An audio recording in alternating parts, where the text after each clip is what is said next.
Welcome, everybody. I'm Devon. This is the November 2022 online coffee, this amazing round table that we get to have every month, the second Wednesday of the month, with intuitives like you who want to share your spiritual gifts. You want to deepen your spiritual knowledge, and we share intuitive experiences. We talk about the angels. I'll answer your questions. And recently we've started having a prompt for discussion. The September one was how do you release anger? If you want to go back and listen to that on YouTube. And the October one was how do you handle chaos? This one I will get to at the end of the angel messages, but I do have a great one considering the current energy for this month. And I do want to remind you that the November 2022 angel messages are up on YouTube, and this is in addition to that. So they're meant to go along with that and carry us through the month. And then I did get the 2023 angel messages up early if you haven't seen that yet, because I found that really helpful last year. So wanted to let you know that that's all stuff you can bring into this guidance as we move, as you listen to this guidance and as we move through this energy. The very first thing that came up when I was connecting with the angels for the messages to share with you, so you know, I do say a prayer of protection to make sure I'm only connecting with the highest vibrational beings.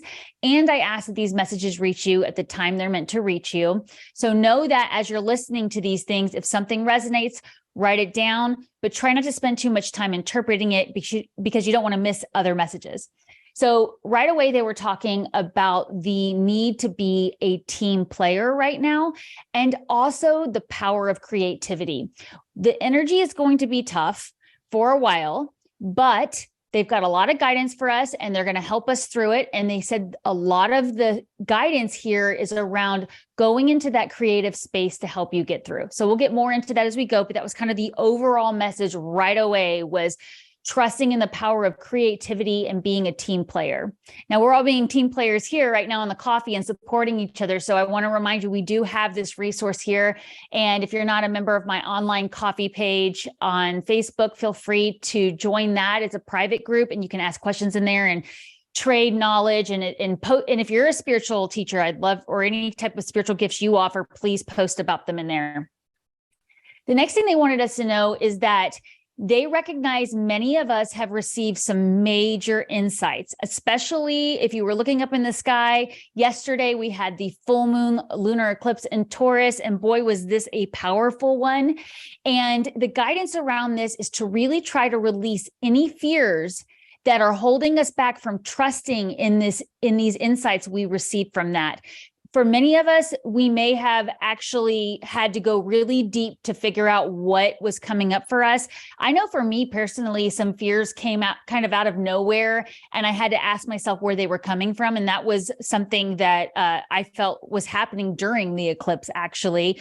But take a look at where recently you've kind of had some light bulbs go off, or some just quick little glimpses and insights into something. And maybe you don't have the validation yet to address, to know for sure what it is. But basically, this guidance is that don't let your fears hold you back from addressing what this is. And a lot of this energy was around things that we've been turning a blind eye to, and not just addressing the fact that there is a problem that needs to be fixed. Now, one of us, what we're really finding challenging is we're wanting to just fall in love with life and wake up every day feeling amazing and feel growth and feeling good again. And it just feels like it's taking so long to get to a place where we can feel that on a regular basis. But they want you to know that this is all part of our spiritual growth and part of our rite of passage as we're moving through this energy and we're deepening our spiritual connection. So one of the things they want you to know that we don't know at the moment is that good news is on its way. There are good things coming, and it's going to just take that leap of faith and trusting that this good news is coming. So if you're feeling really stuck, or you have had some insights into things that have brought up fear or made you feel like things are just never going to go your way, please go into that place of trusting that it's coming your way, and really law of attracting that. Now, they want you to know too, and pat you on the back for a lot of the positive changes you've made in your daily lives, and that while you've seen some things suddenly move forward, there may be some delays with that. So just trust that this is still bringing that good news. This is still bringing good things. And we may find that some things come up that need our immediate attention starting now through the end of the month. Things may pop up that we weren't expecting to have to deal with. And the guidance around this was to really think things through carefully. For those of you who follow astrology, you know Mars is in retrograde right now. It's in Gemini, and we have to watch our thoughts and make sure that we're being very careful about what battles we're choosing. In fact, they brought that up when they were talking about where your power is in these situations. So we are going to see things, our concerns begin to fade away. And we are going to be able to really step into that love of life and that love of our life and love of our daily life. But that does come in the small moments right now, the ways that you can feel love for something in the moment right now with what you currently have at your desk, in your home, in your environment that you can find love for is going to be what's bringing that in for you to feel it in all areas of your life. Because that's what's really going on is we're just waiting for us to be able to feel like we can breathe again. And a lot of these concerns to finally go away.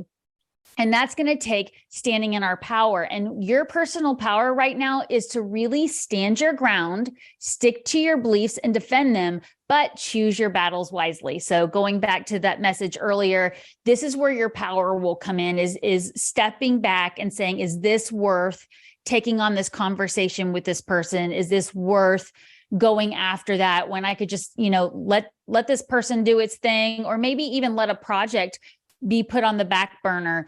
I've gotten some guidance recently that over the next week, we're probably going to see information come in a little bit of a tactless way. Some people are going to be impulsive, or they're going to be bringing us challenging information, and it's going to cause delays. It's going to cause a change in plans.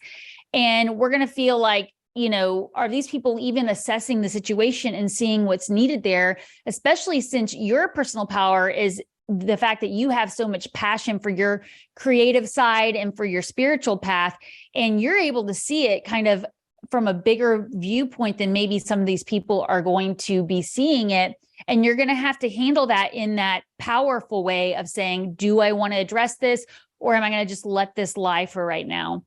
So when you're feeling fears coming up, especially around the physical world, be careful not to let that hold you back from where you're trying to go. So they said fears surrounding money, fears around uncertain self-employment. Maybe you're trying to start a side business or something and you're afraid to really lean into that. This is where we don't want to hold ourselves back and trust that we are being guided. So follow that passion and know that when things are uncertain, there is an opportunity to ask for help from others, and don't feel like you're alone. And of course, I always ask for help from the angels. I ask for loud and clear signs. I ask for validation, for important insights, like we talked about at the very beginning, what this full moon brought up for us and what it's going to continue to bring up for us throughout this eclipse season. What are those insights, and what fears are holding us back from using our gifts and following our passion? So ultimately, the final guidance here was to make sure we're not giving up. Protect what you've created. Look at the things that you've already brought into your life and really protect those things, and find love in those things in the moment so that you can attract more of that. As you get this information about delays, as people call you up and say, you know what, we're not going to do that project anymore. I don't see the point in it. And your heart is going, no, that's exactly what's needed. So believe in yourself. But again, choosing to wait to react to that. Maybe it's, you can just subtly encourage that person over time, where then they think it's their idea to bring that creative project back again, where you can really dive into your passion. So I'm getting that a lot with a lot of work projects, and also any trips those of us have maybe wanted to plan, where maybe our partner or a friend is starting to back out and say, no, I don't want to do those things. Really finding ways to feel joy right now is going to help you with that. So here's some actions we can take now, in the near future and long term. I kind of wanted to ask about that, since it feels like this energy is going to be with us really through the end of the year and possibly into April. So we're going to keep checking back in and getting updates. But they said, first of all, right now, do avoid the unpleasant or unfortunate environments and circumstances that you can. Also, that means not getting sucked into too many of the news headlines that make you feel anxious or sorrowful. We do have a prompt for today's coffee that's going to kind of address this action they want us to take now, but remembering to avoid unpleasant circumstances or getting caught up in the misery that we might be seeing people trying to put in the headlines for clickbait and things like that. Also, they want us to get ready pretty soon to take opportunities for new action, for exciting new action. So when they were talking about possible delays to projects or trips or collaborations, use that as an opportunity to add fresh energy, fresh creativity to what you want in your life. And so that's why they were saying, ultimately, to make sure you are protecting what you've created, standing in your beliefs. And then finally, they are asking us to make some long-term plans and act carefully regarding your physical world, because again, we don't want to get so focused on what we don't have. We want to focus on what we do have. And so the guidance here was to check in with your resources, your finances, maybe consider updating your budget, maybe taking an inventory of your resources and having some backup plans. So that was the guidance for long-term.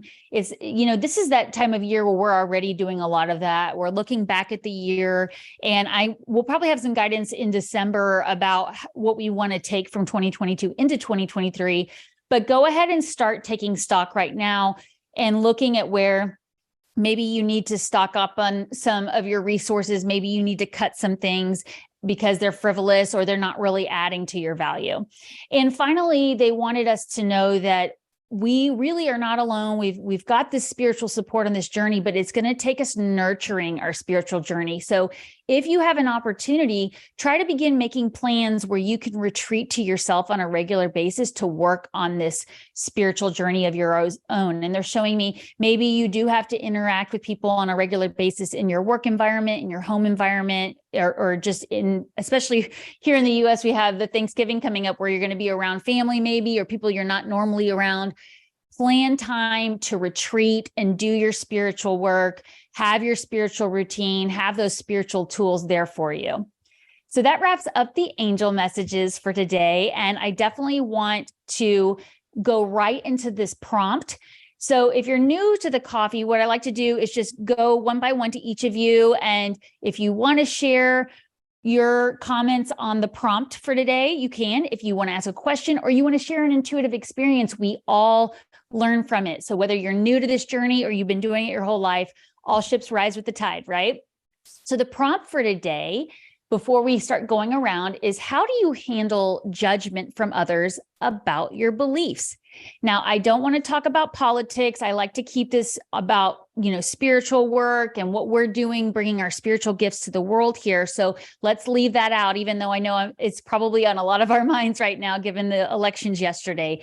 But how do you handle that judgment from others about what you believe, especially knowing that we're coming into this holiday season and we're going to have to be around people who may very much differ from our beliefs, or maybe they don't understand why we've changed over time. So I want to know what you think about that.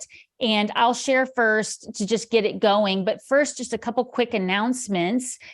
The next online coffee will be December 14th, same time, 10 a.m. Central. And it's always the second Wednesday of the month, that's how it's been for the last 3 years. So we're sticking with that. And don't forget that I will be recording this. I am recording this and I will be uploading it later to YouTube if you want to come back and listen to those angel messages again at a later date, or if you're not able to stay for the whole call. Either way, I will make sure to get those up, and I'll try to get a newsletter out pretty soon letting you know they're up. If you haven't had a chance to do my free 5-day journaling challenge to help deepen your connection with the angels, that's there. And you might want to go check out my shop on my website. Yesterday, I finally got some new tools up on there for deepening your intuition, bringing those intuitive muscles into a different level where you're working with them every day. So you might want to check that out. They just got up there. So if you have any questions about it, let me know, because I'm still working on some of the descriptions for it, but they are available to go check out there. And then I do have free resources on there as well as, of course, my YouTube channel has a lot of coaching videos. So lots of free stuff there as well. And if you are not here because of Serious Joy, don't forget, I'm sorry, if you are here from Serious Joy, you know this, but I just want to share with you, I offer a weekly show called Angels Aligning through that network, Serious Joy, SIRIUS joy.com. has this amazing coaching, spiritual teaching service with a lot of amazing people on there and a lot of amazing content based on Christopher Witecki's Serious Joy Step System. And there's a couple of shows we have on there weekly and then a daily pep talk that have done wonders for me and many people I know in deepening their intuitive abilities and learning how to walk their talk, so to speak. Okay, so let's get into the conversation, because that's why we're all here, is to come together every month and support each other on our spiritual journey, answer questions. So I'll just go along the screen. If your video's on, I'll call on you. If your video's not on, then let me know in the chat if you do want to share about the prompt or if you do want to share anything else. But otherwise, I'll just assume if your video's off that you can't chat at the moment. Okay, so let's go back to this prompt again about how do you handle judgment from others about your beliefs. And I will say that this is something we will always face, especially those of us who are really passionate about this journey. It's never going to go away, but there are things you can do to strengthen your resolve so that they affect you less and less. Now, that doesn't mean that there are not going to be days where maybe your energetic shield was a little down and you didn't realize it and somebody gets a comment in there and it really hurts. But I have some things I do to really go to a place of quiet retreat and get solid on my beliefs. And this has come throughout the years of having to practice and have people, offer opinions about things that I didn't ask for about the work I'm doing or where I'm going. And I know that many of us were raised with a certain belief system that we've now changed our approach to. Maybe we bring it in, but we do different things with it. And so that could make us targets sometimes for people who are really not, they're fearful of hearing those things about our path and our journey. So what I like to do is I, on a regular basis, will check in with my heart about my beliefs. And then I invite my mind along. So this is where it can be tricky, especially right now with the energy and all the things going around in the air where people are just letting things fly out of their mouth without checking what they're about to say. If I have a regular time, even if it's just once a week on Sunday morning, where I'm sitting down and connecting with my heart and saying, what do I really believe about this? It really, fills my cup, so to speak, of feeling charged up and ready to go and refocusing on what my purpose is. Now, I think we all come here with a lot of different purposes.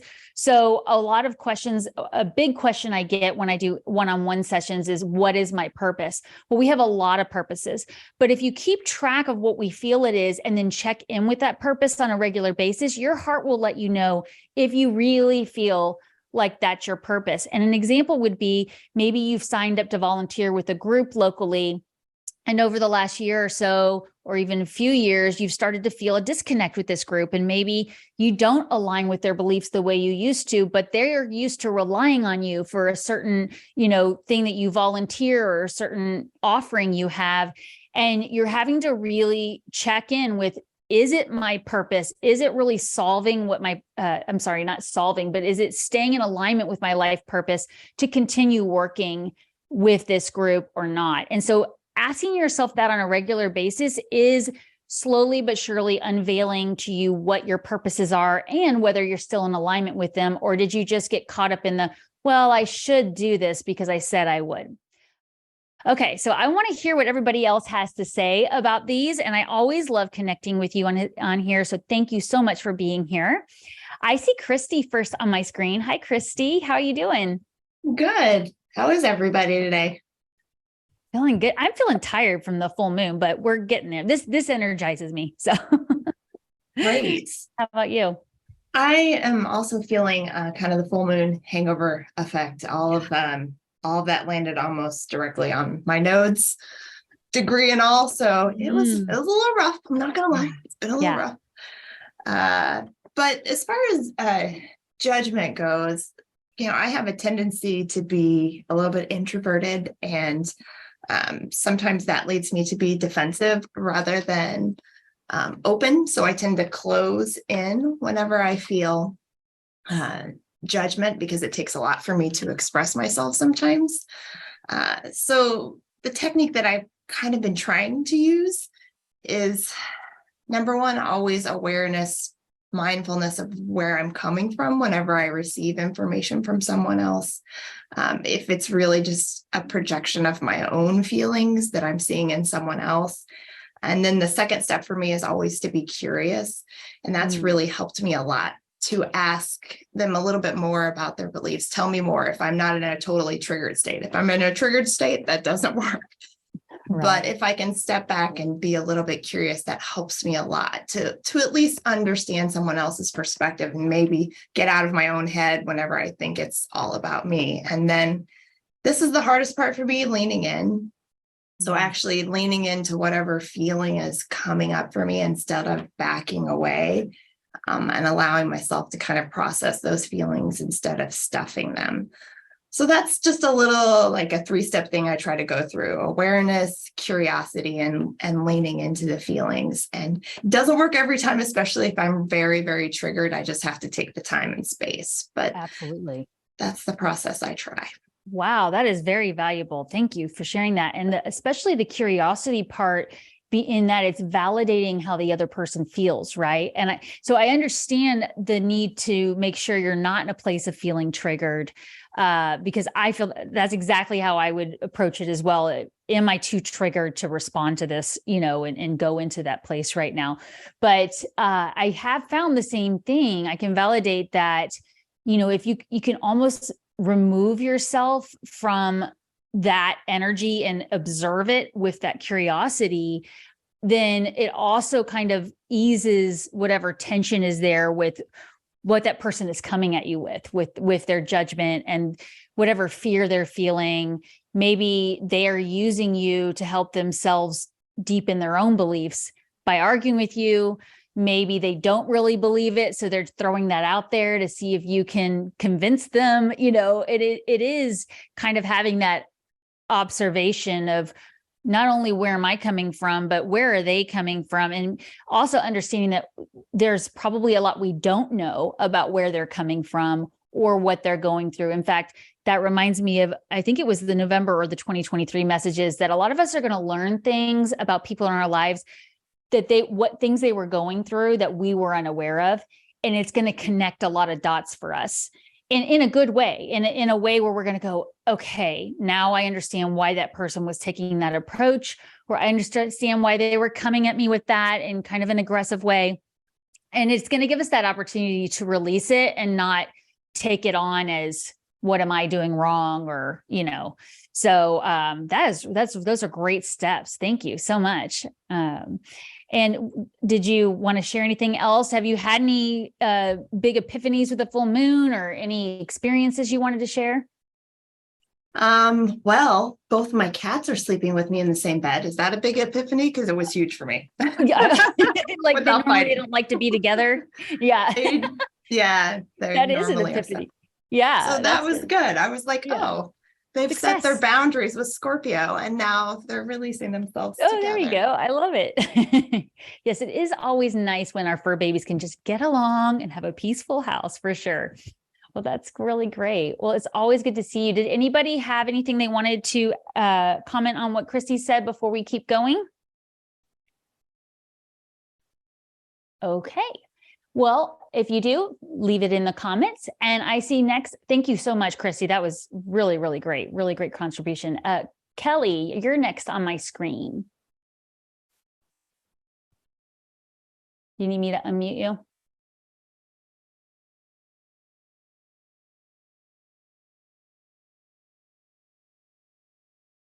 Kelly, can you hear me?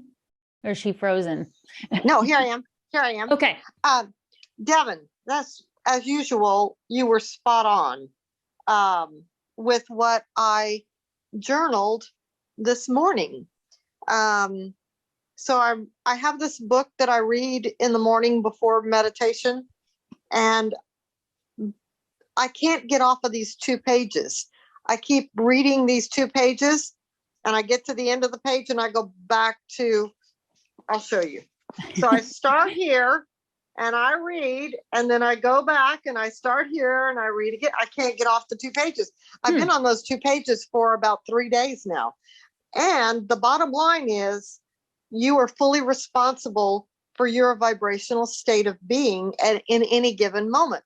I had this epiphany last night. I was at dinner with a couple of friends, and I realized that I was talking Yiddish and they were talking Armenian. It was like we were talking two different languages. And I kept thinking, why don't you guys get what I'm saying? And I realized it's not them. It's me. And when you say judgment, yeah, they were probably judging me that I'm a weirdo, but I need to use judgment before I leap into an interaction with people, or to be more mindful of where I am and where they probably are before going into an interaction. It's kind of like you curate your Facebook page. I feel like I need to curate who I interact with and how I interact with them.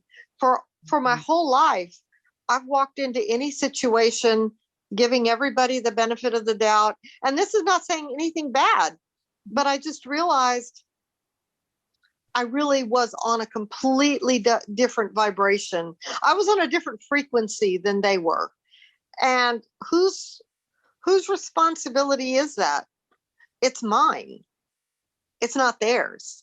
So this morning before meditation, the download I got was, before you engage with someone, first test their energy field so that you know what you're dealing with vibrationally.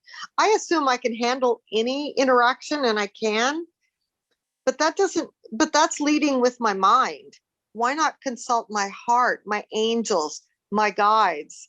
And then I won't be disappointed, because I get disappointed when they don't get what I'm talking about. We need to be kinder, or how about if we look at the situation this way? And that's my responsibility. And sometimes I may just need to keep my mouth shut, take it at face value, and I don't know, but I am in control of my energy field. Stay aware of my vibration and watch it like a hawk. Wow, I like that. I like the way you kind of flipped the prompt to be, how do you handle your own judgment? Exactly. Oh, don't get me wrong. I have plenty of judgment. Yes, I have plenty of judgment, and I have plenty of people probably judging me. But if you know your Bible, for example, there is a scripture reference that says, test the spirits. And I've always interpreted that to mean, of course, test any information, test the spirits, test teachers. Are they in alignment with what I know to be true? But I think that goes for everything. Use discernment, use your own judgment. And by the way, my cat pooped in the bathroom. Ruby, you're going to have to meet Sophie.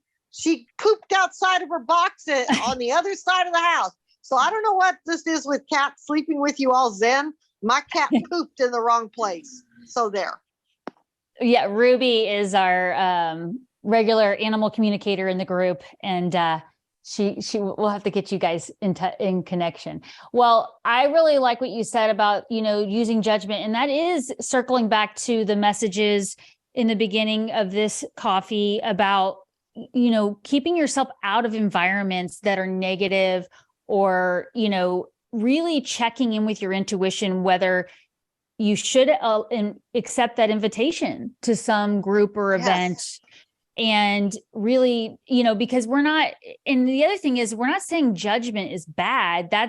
We need judgment to judge whether that lettuce is still good to eat, or you get food poisoning or whatever it is.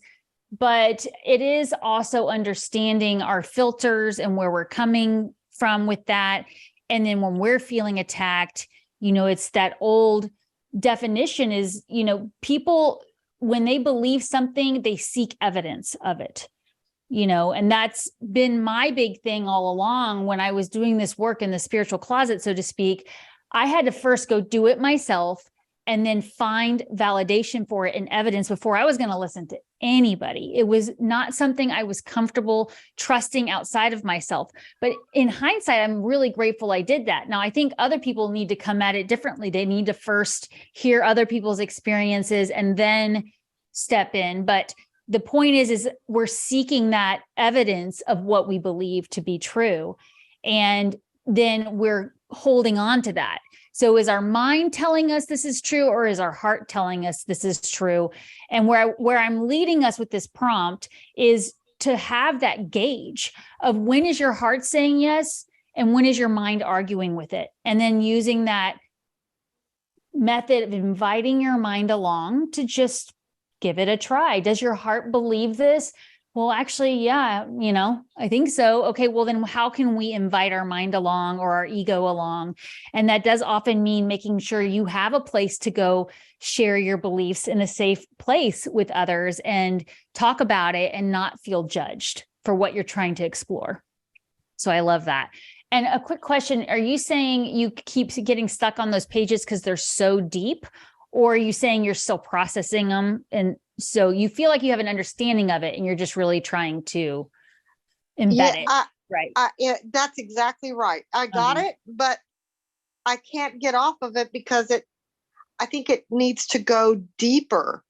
And Devon, you've got the book that I'm talking about. I won't do a commercial, but after this, I want you to go on page 34. Go read, just jump to page 34 and see how it is in alignment with everything you said. Right. Well, we can tell everybody what book you're reading. It's not a commercial. It's just okay. a book that you recommend. You didn't write the book. Yeah, it's called I didn't. Oneness by who? By Rasa. And page 34 is what you're talking about. I want you to go to page 34. I know she was so lovely and gifted me a copy a couple weeks ago. I will do that. Thank you, Kelly. You're welcome. All right. Great share. I appreciate it. Let's see who's next on the screen here. I believe it's Donna. Hi, Donna. Would you like to unmute yourself? Hi, I'm glad to be here, but I'm just listening today. Thank you. Okay. You didn't want to share anything with the prompt? I have to say that I don't, at least right now, I'm not aware of feeling people judging me for my spiritual beliefs.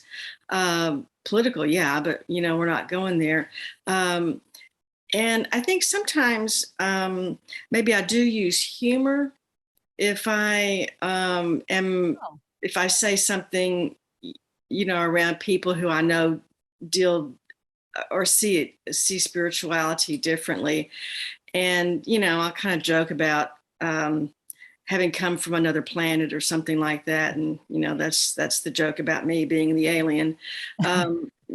But yeah, I mean, so I guess that's pretty much it. And I'm pretty introverted, so I don't share a whole lot around a lot of people about my beliefs also. So that's a really good point, Donna. Yeah, we can kind of give ourselves an exit point out of those difficult conversations, especially if we do notice we're being triggered, as Christy said, maybe just changing the energy with a little joke, and then that may give you a segue to change the topic. But I also really could identify with what Christy said about curiosity. I'm always seem to be very curious about why people believe what they believe, in all aspects of life. And so I'm usually eager to hear how somebody else believes. And so I use that as well.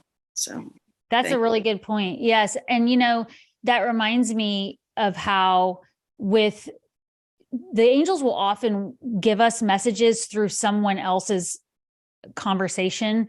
If you've ever been in the grocery store line and you overheard the people in front of you talking, or coffee line or wherever, and it catches your attention for some reason, and then later on it ends up validating something for you or giving you an idea. That is one of the ways angels will work with us a lot, our guides, is through other people. And those people may have no beliefs at all in alignment with our beliefs, but there's still an opportunity there for our guides to get us the message. So that's where, again, the curiosity could be very helpful, because even if it's somebody who seems so opposite from your beliefs, asking them a question might, give you that light bulb of, oh, this is something I've been wanting to find out more about, or this makes this other, sign I got make more sense. So yeah. Really good point. Yeah. And I have to be careful about, judging too. And I think sometimes I feel sorry for people that believe certain things, and that's not really fair.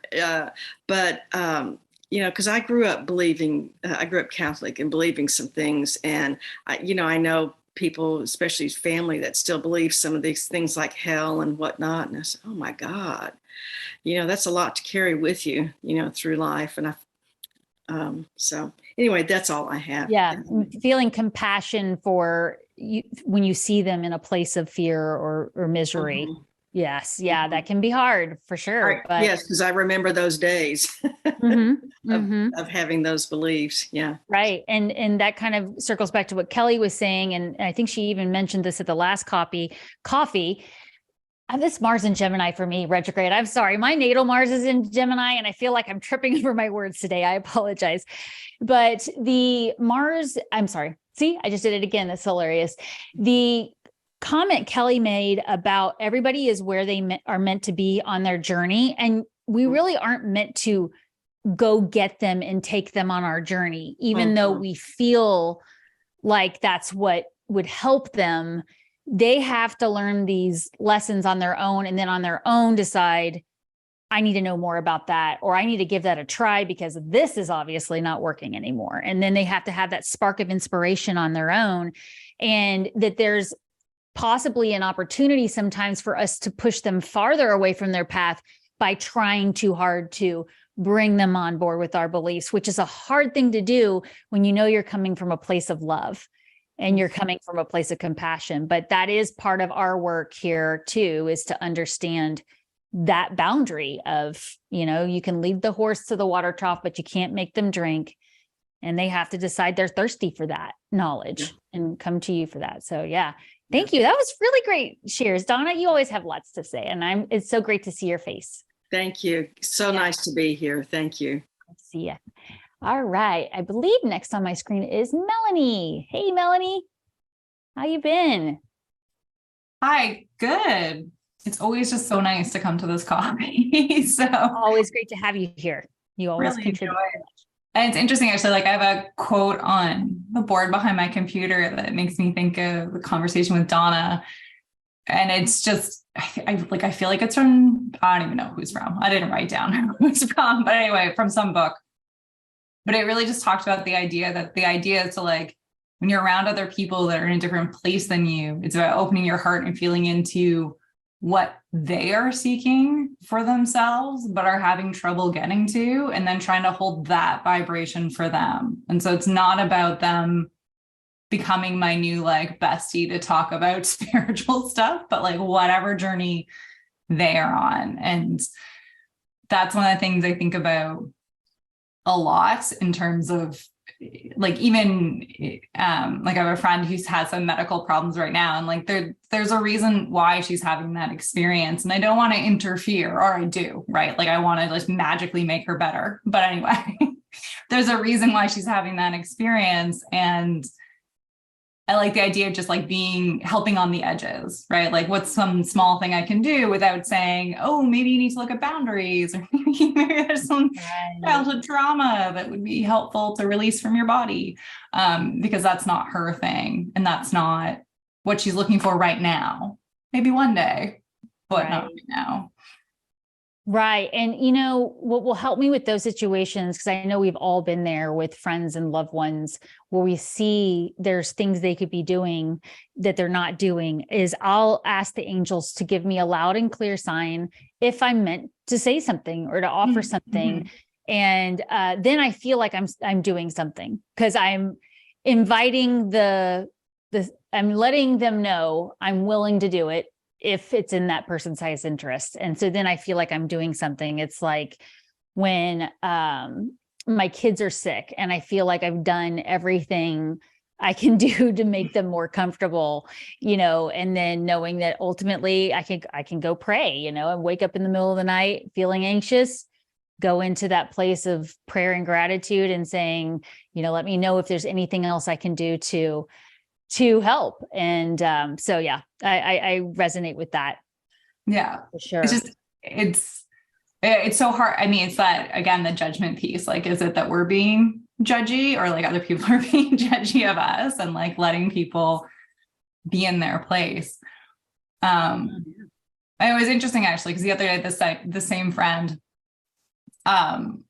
was reacting to some of the boundaries that I've been putting up around work, because she's got a big heart, and the idea that I might not work unpaid labor for my students was really hard for her. And it was really hard for me too, to not do that work, but it's been incredibly important for me to not think it's my responsibility to like work 100 hours just because I could. I'm like, no, or I don't even know if I could. I probably couldn't. It probably just collapse. And her judgment of that. And then I could feel myself reacting because like I have all this people pleasing stuff that I've been trying to work on. But I use sort of the curiosity piece as well. And this idea of like, why is this coming up? And like, it's helpful for me to reflect on the decisions to set boundaries. So when she challenges my boundaries, that does help me. And the like weird feeling of being judged is really because of the emotion that she holds when she's making the judgment. Like, she's coming from this place of not having boundaries and being really angry and upset. It's not really about me at all. It's just her being emotional and then me like sucking it up, because like that's what empaths do, just like the other person's energy. And you're like, where'd this come from? Yeah. So that curiosity piece of like, how is this helping me? How can this experience be beneficial, even though it's really uncomfortable in the moment? Yeah, it can be very uncomfortable in the moment. And I know exactly what you mean, especially when it comes to something like volunteering, where you're supposed to be so completely selfish. Here I go again with my words, selfless. You're supposed to just give and give and give and give and give. And we all know that ultimately has a price. And so having to understand that if I say no to volunteering for this, that's because my energy is going to be more beneficial somewhere else. And then trusting in my heart that that's true, that it's not just me talking myself into, feeling better about saying no. And that's, again, that going within and asking my heart, does my heart believe I belong volunteering for this? Or does my heart believe I could be doing something else that's going to be exponentially more beneficial? Because you're not saying no to helping others. And that's where that kind of guilt trip comes in with societal conditioning. I think a lot about the checkout line at the stores, at least here in the US, where they'll ask you, kind of catch you off guard and ask you in front of a group of people, do you want to donate $1 to this? Or do you want to donate your change to that? And making that decision, whether you say, yeah, sure, go ahead, or whether you say, no, thank you, and when I was on a very, very strict budget younger, I would be very anxious about that. So, because I didn't want the registered person to judge me or the people around me. And then I'd feel guilty. And then I'd think, well, it's not that much money. And I had to get into the practice of saying, well, I have a budget for how much I can donate, and I have certain organizations I support. And I do believe in that work. So I have to get comfortable saying, no, thank you. I already contribute to this organization. And then it's also doing something beneficial to that organization. But that took me forever to get to that point, because there's so much conditioning around, what you should do and what people are going to judge you for saying no to. And that's the Scorpio season we're in too, right? It's all about boundaries. We're working on these boundaries.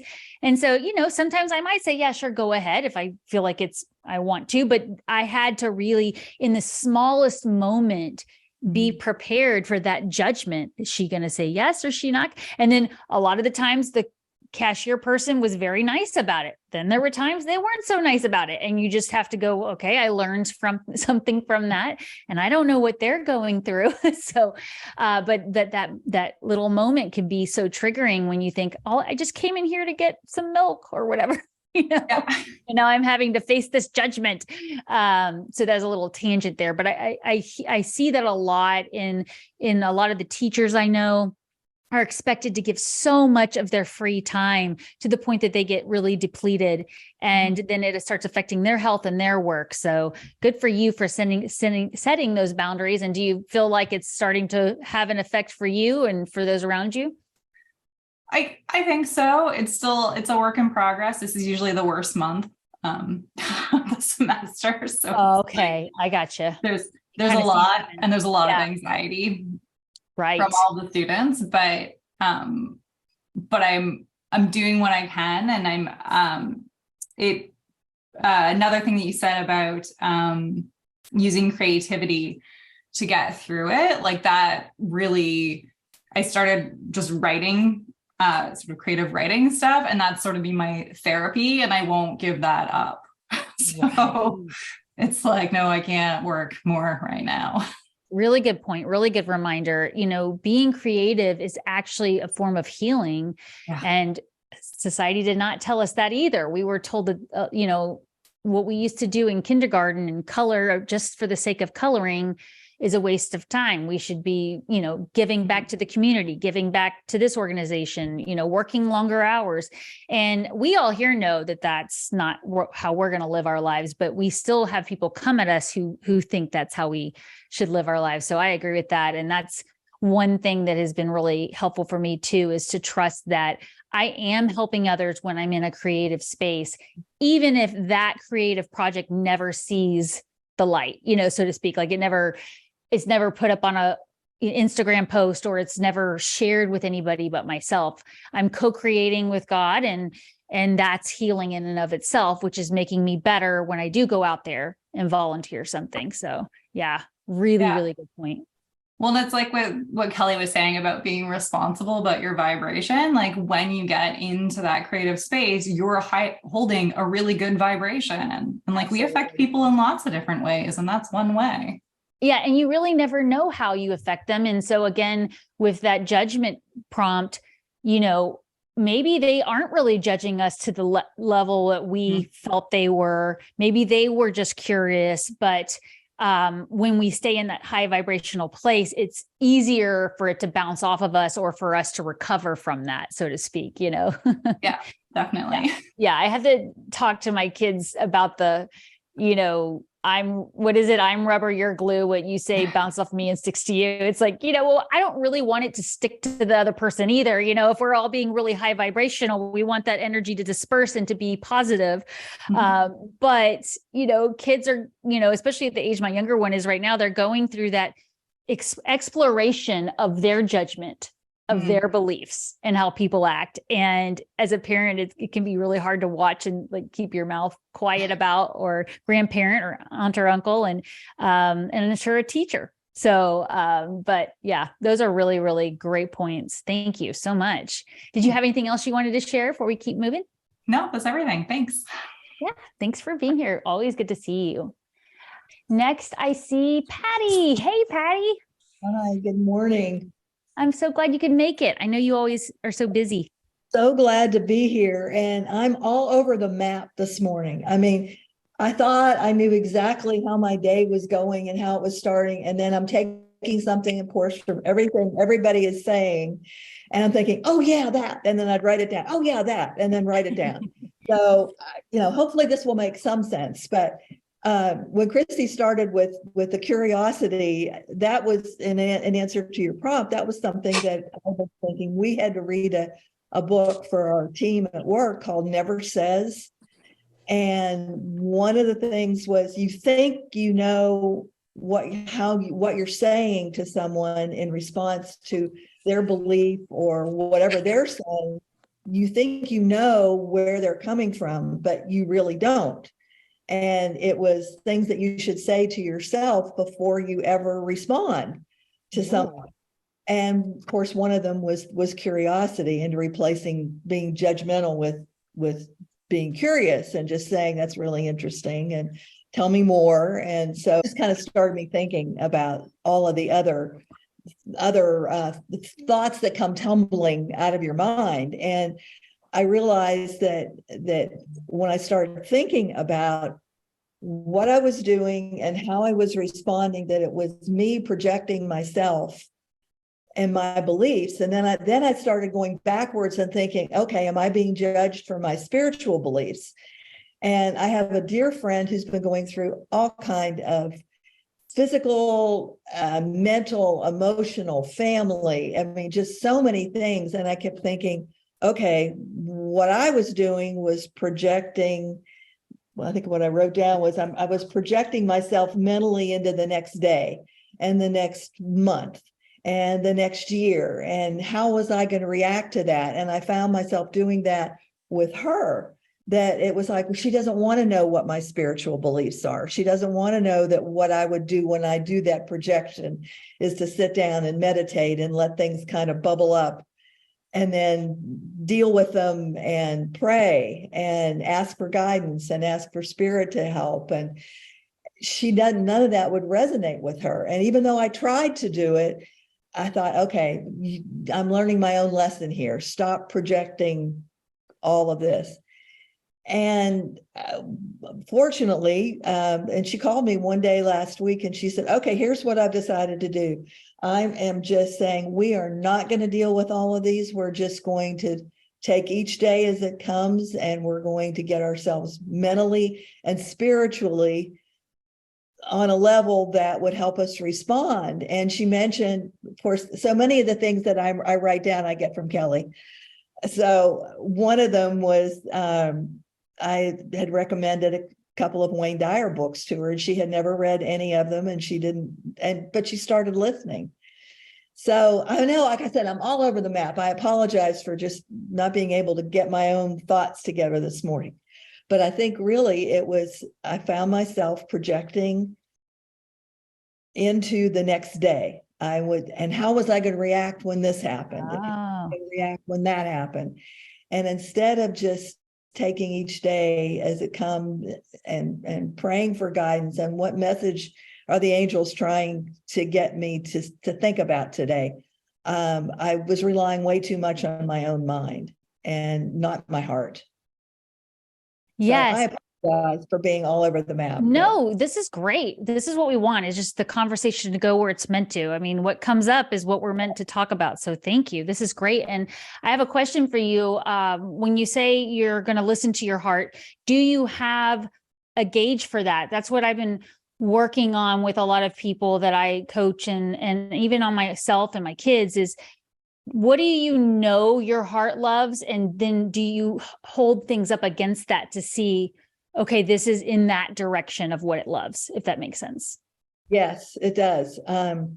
You mentioned getting awake in the middle of the night and praying and feeling grateful and feeling blessed. And when I feel that way, I know it's my heart and I can get rid of what's in my head. Yes. I try to get rid of what's in my head. Right. And in knowing that you're doing something about the way you feel through the act of prayer or the act of checking in with your heart, or, in allowing and then inviting help from that is big, because we do have free will. So we have to let the angels know, let our guides know, I'm open to receive this. And, I do have to remind myself that even if I don't think I'm ready for something, if I am ready and I ask for it, it will appear. And that's the part that is in the hands of God and universe. They can see if we're ready from that 30,000-foot perspective. But we have to say, I'm open to receive help with this or ideas for this. And that's what you're doing with your meditation when you're sitting down and saying, I'm open for a download on how to handle this. And, it doesn't have to be this huge, deep thing all the time, right? I can feel the angels surrounding me. Right. And then feeling it over and over is connecting with that belief in your heart that you know they're with you. I had an And you know incident a couple of weeks ago. I mean, I've had some mobility challenges this summer and was in the hospital, and I haven't been able to walk, and I'm going through physical therapy and all of that. And I was relying on my neighbor to wheel my trash cart out to the curb because I have a steep driveway. And I finally said, okay, I think I'm ready to do this myself. But before I did it, I just said, angels surround me, help me get down this driveway and help me get back up. And that was the start of a lot of being able to separate my mind from my heart. Wow. Yeah. Being able to feel them and then check in, right? Okay, it's confidence. And I thought, no, it wasn't confidence. It was help. Yeah. And then seeing that evidence of what you believe is true. Yeah, I love that. See, this is really, really a great point with this, because that's where we can go. It's, I love the way we can, share at this round table, start with the prompt and then all the wisdom that comes in, and even changing it from how do you handle other people's judgment to how do I handle my own judgment of myself and others is really, really valuable. Thank you so much. Did you have anything else you wanted to share? Just wanted to thank everybody. Thank everybody for everything that you've said this morning. Wonderful, Patty. And it's so great that you could, I know a lot of times you'll try to pop in when you can. You're usually busy. So obviously the angels helped hold space for you to be here. It's so lovely to see you and great contributions. I blocked it on my calendar. I said, if anybody looks at it, nope, I'm busy. So. I love it. Wonderful. Well, thank you so much for being here. And I don't see anybody else's video on, but if you did want to come on, let me know in the chat if you just want to speak and not have your video on. Let me know real quickly while I'm letting you have an opportunity to either turn your camera on or speak. Does anybody else that does have their camera on want to share anything else on what was said before we keep going? Oh, I see Ruby does want to chat, but we'll finish. Okay, and I see Amy's there. Hi, Amy. Great. Okay, well then let's check in. We'll go to Ruby and then we'll go to Amy. Ruby, are you? Hi, yeah, Ruby. Hi. Sorry for not keeping the camera on. I've had a month and a half of very little sleep, so I'm sure nobody wants to see my face at this moment. Oh, we always love seeing your face, Ruby. So anyway, thanks a lot. I'm so glad I popped in here today. And whatever everyone said had something or the other of relevance for me. So that was great. And including the angel messages. So angel messages, I'll again go back again and listen to it. So my mom was diagnosed with ovarian cancer a month and a half ago, and that's why I had to rush back home. Mm-hmm. And so we, I think the 1st of October is when we got her admitted into a hospital, for a 12-day treatment. Mm-hmm. And the doctor and I don't see eye to eye. So, and there's the whole that hospital is like a very small place, which has, and it's very toxic environment where, there are a lot of internal issues. Let me put it that way. So the medical staff are good, and they're great actually, but then, there's a lot of admin issues, and which has been getting into us. And the reason why I said, I wrote to Kelly saying that whatever she said was of relevance was that, okay, so I was staying with my mom in the hospital. My sister had to do some stuff outside because my parents live in a different city, and where she's getting treated is a different city. So we had to literally, because it's going to take about a year for the treatment to finish. So we have to, rent a house, set it all up before she was out of the hospital. So there are lots to do. So for me, keeping up with my spiritual hygiene was one of the most toughest things. Right. I was not regular with it. And I think somewhere we were talking about judgment of yourself. I think somewhere I was blaming myself for having dropped the ball on her diagnosis, because ovarian cancer is something that doesn't come up because you can be without symptoms for a long time, apparently. So it was caught late, but then our dog Brad did warn her about it in 2018 when she had come visiting. And he said, she has a problem with the reproductive hormone, and the hormone balance is like really strong. She needs to get it checked ASAP. And it's very hard to drag my mom to a hospital. So, that never happened. But I think somewhere I was just blaming myself for not having insisted on it. So anyway, so every time I would I would have a problem with this doctor. In fact, I named the doctor Zen Sucker, because I would meditate in the morning and then I meet him and then all my Zen is gone. But then what Kelly said reminded me of how I'm at the end of the day, I'm more responsible for how I feel or what I do, my own energy. And interestingly, Patty mentioned Wayne Dyer. So it reminds me of this thing Wayne Dyer says, where he says when you squeeze an orange, you'll get only orange juice. So if at all you're feeling crappy, it's because that's what is inside you. It's not like you are an apple and then you squeeze and now orange juice came out. So I guess, so obviously if I was feeling down or not, I can't blame the doctor for everything. So, there's a lot to do with me. And I'm a bit like Donna. I use humor as a tool for everything, actually, anything that I want to evade, or if I don't know how to have tough conversations, because I'm not very big on confrontation. So that is there. I'm also an introvert. So, but as far as judgment of others goes, I think the best thing about 40s is that I don't care. So it's I know a lot of people wish they were younger. I'm so glad, I'm not young. So I'm glad that I have this experience.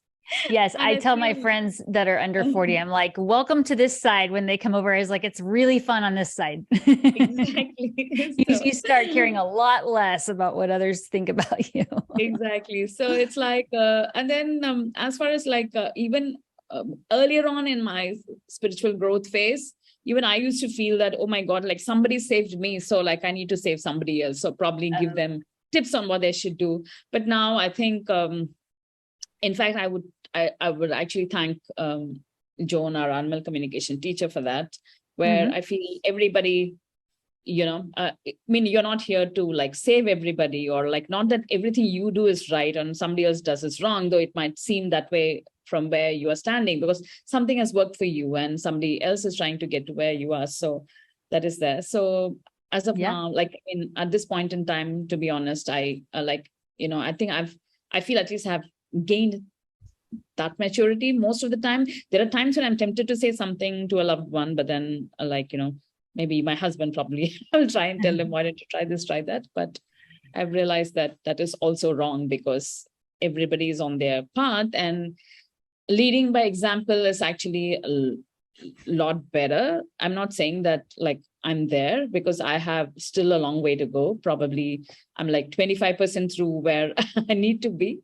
But there are times when people have seen the difference in me and then asked me what I'm doing, and probably trying to, take advice from me. And that's the time that I step in. I've also realized another thing, that a lot of times when people come and ask you for advice, it doesn't mean that we have to keep giving them advice until they ask you again. So, that also doesn't, because I'm like that. Because there are times when I'm saying something because I want to just rant. I'm not asking somebody to fix it for me. Right. So then when they go on one big advice spree on what I should have done or what I should be doing, I'm like, stop. Why did I even talk? I should go back to being an introvert, keep everything to myself. This is a lot to take. Right. And it is. And you're going through a lot of transition right now, Ruby. So I have been sending you so much love, and still have your mother very much in my prayers, all of you. And I will say that, also think of the taxing on your energy when someone doesn't reciprocate or doesn't receive it is probably twice as much as if as it would be for you to just think of saying something and not actually say it. And that's where a lot of the guidance I'll get. And I did get this guidance a lot in October, and it's carrying through, I would think, in any places, just being very careful that who are the people in your life that will hold space for you and listen, and not offer a suggestion or advice unless you ask. Or if they do say, or they at least say, would you like to hear how I feel about this? And then you have that opportunity to say, not yet. Right now, I just want to vent it out. So taking inventory of the people in your life that you have available to vent to, and they will just listen. And Ruby's right. Our teacher, Joan Rankett, that we both went through the animal communication school with, she had us do an exercise on holding space that was really powerful.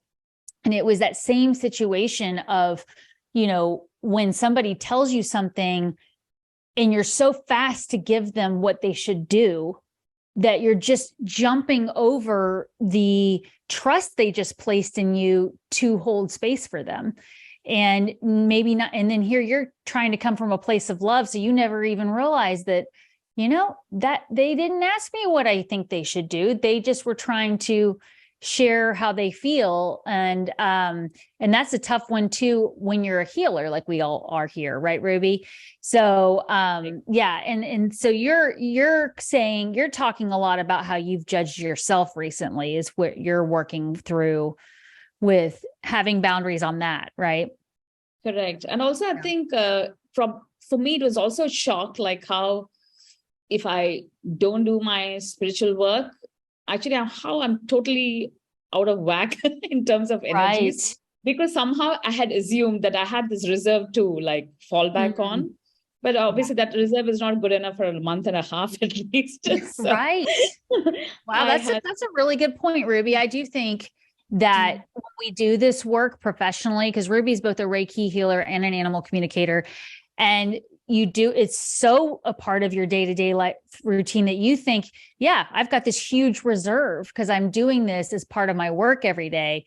And then something comes out of nowhere that gets you off your schedule. People are coming into your life, doctors that aren't agreeing with you. You're in a different country than you're used to being in while you're dealing with all this. And there's so much coming at you that doesn't normally hit you in your daily routine, right? Correct. So, yeah. Well, thank you for that really open-hearted share, Ruby. We're sending you so much love. I want to make sure I get to Amy before we have to wrap up, but I'll be in touch with you soon and checking on you like always. So sending you very much love. All right, Amy, so good to see you. I'm glad you can make it. Hello, thank you. Can you hear me okay? Yep, I can hear you. Okay, wonderful.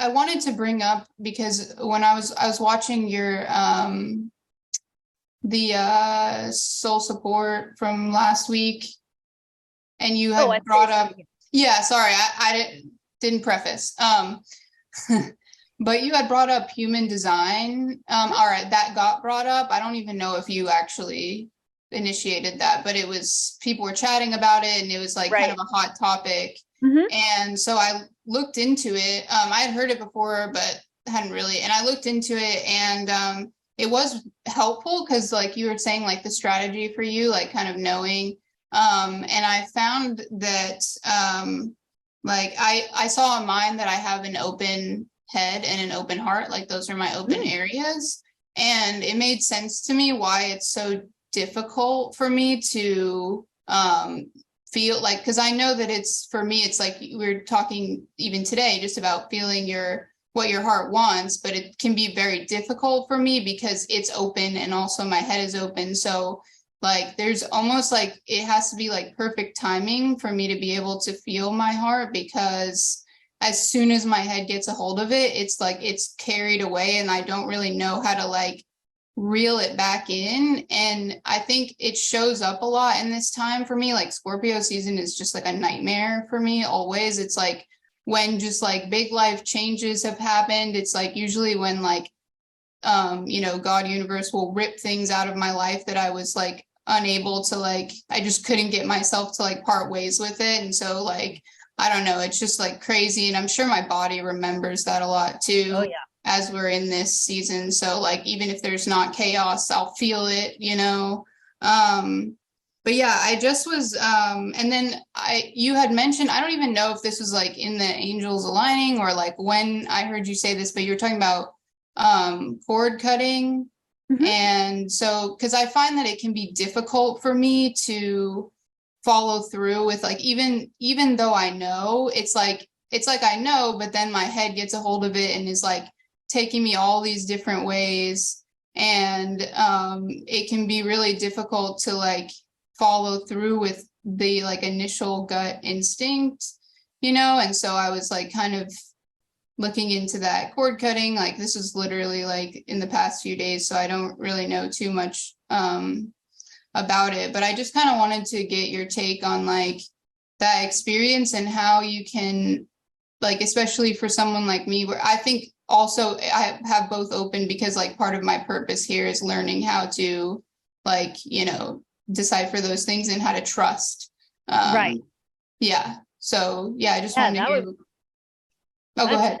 Those are really two really good points about what we're having to do, especially in the Scorpio season, but to the end of the year is understand different strategies we can use, and then understanding what's my energy and what's a cord that's been attached to me. So two really good points. And I want to go back to the human design thing. I think I might have brought it up because I actually just got back from a conference in October where a lady spoke on human design, and actually she was going to try to come to the coffee today, but she had internet issues. So she's going to try to make it in December. And I also want to do a separate interview with her because she brought up some really good points about using it as a tool. And so those of you who are not familiar with human design, similar to getting an astrology chart pulled, your birth chart, you would have your birthday, time of birth, and location. You enter it in. There's several free websites out there for human design charts, and you can enter it in and they'll come up with a chart for you. Now, what you're going to get is very limited because there's so much information that you will need a human design specialist to walk you through to really go deep. But it does bring in your astrology, but it also brings in a lot of other modalities. And when I learned that my type, which is an emotional manifester, has a strategy of informing before they act, and I reflected on the past times where I've just gone off and done something without telling my partner, my family, my kids, it did not go well. And even if it finally did go the way I wanted, it was a lot harder than just stopping and making sure I'm informing everybody what I'm thinking, what I'm doing, when I'm doing it. And that has made a huge difference for me, because there are times where I did that and things went very smoothly despite the way things looked. There were times where I thought, even with that conference, I signed up for it in July. And there were a couple of times in September, I thought, am I going to be able to go? Things are not looking so great with the calendar, and my family has to help with the kids. But I let them all know in July, and I continued to remind them, and I wrote a schedule out, and it went perfectly well, better than I could have imagined. But that was just a little example there of that. And then if you put your stuff into the free chart, you'll get at least the strategy. And there's a ton of information out there on it. But I would also say, you don't have to understand it all to use it as a tool. I do, like I said, want to bring Darlena in and interview her a little bit, because she had so much great information on that. And it's just another way to get strategy, get information, understand those around you. Of course, I had to go look at my kids, my husband, my parents, people I work with, everybody I knew I could look up. And it really helped me understand. So great job on bringing that up in that tool, because that was something I want to bring up more as we go through this. And then the cord cutting, since I know you're a serious joiner, then I'm assuming you probably listened to Robbie's daily pep talks, which are so phenomenal. And she talks about the law of vacuum, right? And this is where if you get rid of something in your life, you need to be prepared to replace it with something, or else it's just going to fill up with crap, really, So that back to your comment about the cord cutting, what you're doing is you're removing something from your field, but then you've got to fill that with what I teach with cord cutting is golden light and God's love, and filling that space so that you're not just attracting more mental energy and more attachment. So the thing I teach is, if you want to start practicing it, then the next time you notice yourself, catch yourself thinking about an ex relationship or something that happened in school when you're a kid, that every time you think about it, it makes you embarrassed or something, or upset. Practice cutting cords with that and filling it with love. But then notice how all of a sudden that ex somehow comes into contact with you because they feel the energy pulled away, or that some people from school reach out, or somebody says, remember that time? And it's because we're being tested to see if we really filled that space. Have we really permanently cut the cord, filled it with love, and then cauterized the wound so that it can't get back in? And that's a practice. So that's why I say doing it on a regular basis is so valuable, because we don't even realize all the ways that cords get attached to us, or, we attach cords to things. So right before bed, being careful with what we're consuming on TV or in books or social media, because we might think we didn't really get triggered by that post our friend from high school made or our neighbor did, but somewhere in there, it got in there. And then we're waking up in the middle of the night feeling it and not really knowing what it was. And then also the same thing with dreams. Dreams can help you identify where cords are attached still. And you don't have to always understand where the cord's coming from to cut it, but addressing the emotion that's coming up. I think it was this past Sunday morning. I can't remember if I shared this with Serious Joy or not, but I woke up melancholy and I really couldn't put my hands on why. And I did know the full moon lunar eclipse was coming, and that's bringing up all kinds of stuff, and the South Node in Scorpio and all those things. So I had a feeling, there's something deep that's coming up for release, and I didn't know what it was. So I went to that place where the angels talk about finding joy right now. Where can you find a love of life right now? Well, I'm going to out myself right now and tell you I'm one of those people that puts Christmas decorations up way before everybody else because I love it that much. I know my sister can't stand that. She loves Thanksgiving and she's like, it's not fair to Thanksgiving. But so I know a lot of people don't like that, but I love it. My family loves it, my husband and my kids. So I was like, you know what I'm going to do today? I'm going to get out the Christmas tree. And I didn't get it finished, but just knowing that I was going to do that lifted my spirits. And then I asked for guidance about it. I sat down with my journal and I asked, what was going on with this melancholy? Where is this coming from? How do I release it? And then it's taken a couple more days of paying attention to my dreams and paying attention to what's triggering me to kind of identify what's going on for me there. But I'm going back to that place of, well, what do I have available with me right now to help me shift this energy? And at that right now, I'm going to start getting out my Christmas stuff. So that's my example there of that.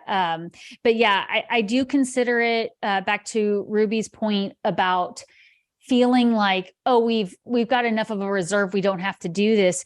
We don't always know when there's a leak in the tank, so to speak. And that's kind of what a cord is, right? It's like we filled ourselves up with all this divine energy and God's love. And then we didn't even realize that this cord came in, was siphoning some of that out of there. So just making it a practice when you brush your teeth to do it, or when you're in the shower, or whatever you find is a good time of day to do it, then you'll find that really helps you. But then following that up with the shielding is going to be important too. We're going to start seeing even more chaos in the news headlines. So shielding ourselves from that, limiting how much we're paying attention to it and interacting with it is going to be really valuable. So yeah, all really good points. Did you have any other questions? I just had a follow up to one of the things that you said. You were talking about when you like cut the cord, or like when you remove something, like filling the space with love. Sometimes that can be difficult for me because like it's like abstract. And so like, I'm just kind of like, oh, or even like when people say like surrounding yourself with light, it can be like difficult for me to do that, because if I don't have something to latch on to and reference, like, kind of like when you're cutting a cord, you're probably thinking about a scenario or something. Right. So like, what is something that you use? Would you recommend like starting with like a time that you felt loved, and then that's kind of like the feel, or how do you approach that? Well, I would definitely say if it's feeling abstract for you, I would use a visual. And the one I teach is if you're going through your garden weeding and you pull a weed up and it pulls all the roots up and then it leaves like a little hole where that's where, other kinds of insects we don't want, bacteria, anything can get in to the soil. So what we want to do is we want to fill it with like healthy fertilizer and compost. And even if we're not ready to put another plant in its place, we definitely don't want to leave that hole in the ground for other things to come in. And that's one of the visuals I will use. But then I would also definitely recommend thinking of what you would naturally do to self-nurture as a kid, because we don't even realize we're born with these natural tools to self-nurture. And was it that you did get lost in your favorite cartoon or favorite movie? Was it that you put on your favorite music and danced? What are the things you could do to feel that before you sit down to do the cord cutting? Can be really good. So back to Kelly's point about checking in with where your vibration is and doing what you need to do to raise the vibration. So then when you are doing that cord cutting, you are coming from a place of love, especially if it has to do with a relationship where that person really hurt me, you know, and it's hard to think about that person and not feel something, you know, sad, like it's hard to feel high vibration and think about that person, right? That's where we want to use visuals. And, you know, that another thing you could do is you could just picture a container and putting that person in, or that idea or whatever in the container. And then you're cutting cords with all of that too. So then it's not as direct, but I do think that ultimately the work, and it's that Scorpio work too, is going really deep into the places that are painful to go to, but it's because it needs to come out.